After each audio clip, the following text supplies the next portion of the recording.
నల్ల కొండగట్టు మీద కొలువున్న శ్రీ ఆంజనేయ.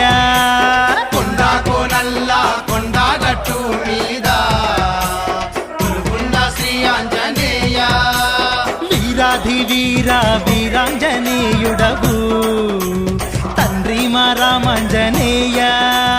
వీరాధి వీర వీరాంజనేయుడవు తండ్రి మా రామాంజనేయ. మల్లె పూలు పూసినాయి మా కంచెలో, కొండగట్టు తెస్తున్నా నా పంచెలో. కొండ